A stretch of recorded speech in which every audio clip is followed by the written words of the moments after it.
इनको पहले ब्रेस्ट में गांठ हुई थी, लेकिन इन्होंने बायोप्सी कराई, फिर गांठ रिमूव कराई, सारा ट्रीटमेंट करा लिया और उसके बाद पेट स्कैन वगैरह भी करा चुके हैं। तो जब से इनकी ब्रेस्ट रिमूव करी है, वो गांठ रिमूव करी है, तब से इनको कुछ केमिकल वाली दवाइयां दी जा रही हैं इनके पीरियड्स को बंद करने के लिए कि भाई एस्ट्रोजन हार्मोन बिगड़ जाए इनका।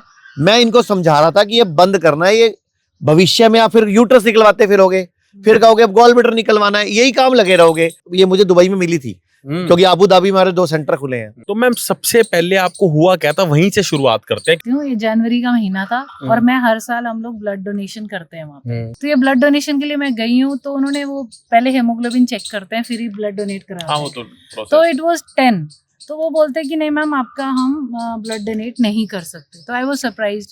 फिर हमारे एक फैमिली डॉक्टर उन्होंने बोला एक बार आप जीपी से चेकअप करवा लो। तो ओवरऑल मैंने बॉडी चेकअप करवाया, तो उन्होंने बोला कि आपकी गांठ है। और फिर मैंने जब स्कैन कराया, बोलते कि ये जी अनइवन लग रहा है गांठ, तो ये एमआरआई करनी चाहिए। फिर एमआरआई की, फिर उन्होंने बोला इसमें भी अनइवन आया, तो उन्होंने सीधा मेरे को ऑन्कोलॉजिस्ट के पास भेज दिया। ऑन्कोलॉजिस्ट ने रिपोर्ट चेक करके बोला कि जी सिंपल है, बायोप्सी करनी पड़ेगी। It could be benign, it could be malign. Then Malignant. Yes, malignant. So after that they tested it and they said कि ये malign है, तो ये रिमूव करना। फिर उन्होंने सर्जरी करी, सर्जरी से रिमूव किया। मतलब इस प्रोसेस से पहले आपको कभी कोई पेन नहीं था? कोई पेन मतलब नहीं आप था। खुद गए हो चल के ना? जी, चल के गई थी। फिर इन्होंने 20 रेडिएशंस किए।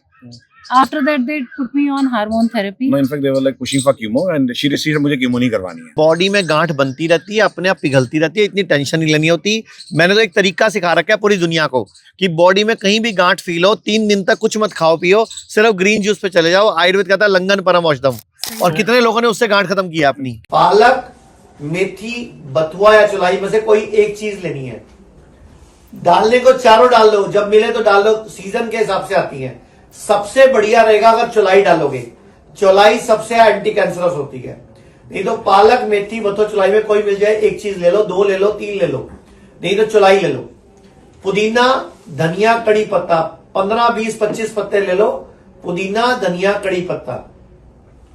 इसके बाद एक छोटा टुकड़ा अदरक, एक बड़ा टुकड़ा हल्दी, एक चुकंदर और एक आंवला। अगर आंवला नहीं मिले सीजन का तो आंवले का पाउडर डाल सकते हो। 2 पत्ते अमरूद, 2 पत्ते बरगद, 2 पत्ते पीपल और 4-5 पत्ते पान के डाल के जूस बना लो। और जूस बना के आपने सुबह से शाम तक सिर्फ जूस पीना है, खाली पेट। उसके बाद आपको दिक्कत आई कुछ उसके बाद? दिक्कत ये आई ना कि जो दवाइयां ये लोग देते हैं, जो ट्रीटमेंट ये लोग देते हैं, आप जबरदस्ती किसी बॉडी का एस्ट्रोजन बंद करोगे तो आपको डेफिनेटली साइड इफेक्ट्स आएंगे। क्या साइड इफेक्ट आया? एंजाइटी रहती थी, हॉट फ्लैशेस, हर टाइम पसीना आ रहा है आपके फेस पे, बॉडी पे, अचानक से गर्मी लग रही है। फिर आपको जबरदस्ती वो आपको मेनोपॉज में डाल रहे हैं एट द एज ऑफ 46। और मैं इनको जनवरी में मिली थी, तो सर ने बोला बीपी की गोली क्यों खाते हो, छोड़ दो। मैंने कहा मैं छोड़ रही हूँ बिकॉज मैं पिछले 6 महीने तब की बात कर रही हूँ, उसके पिछले साल के 6 महीने से मैं इनकी डाइट फॉलो कर रही थी, ग्रीन जूसेस पे थी और मेरा बीपी नॉर्मल रहने लग गया। देन आई लेफ्ट द दवाई। अच्छा मुझे बताओ, ये जो केमिकल वाली दवाइयां दुनिया को जिंदगी भर खिलाई जाती है, उसी से पंगे पड़ते हैं सारे? 100% उसी से पड़ते हैं, क्योंकि आप जबरदस्ती किसी चीज को सप्रेस करोगे। Allopathy mean suppression, it doesn't cure. Simple सा रूल है। एलोपैथी, अगर आपको बुखार हुआ है, आयुर्वेदा कहता है बुखार आना चाहिए, अच्छी बात है।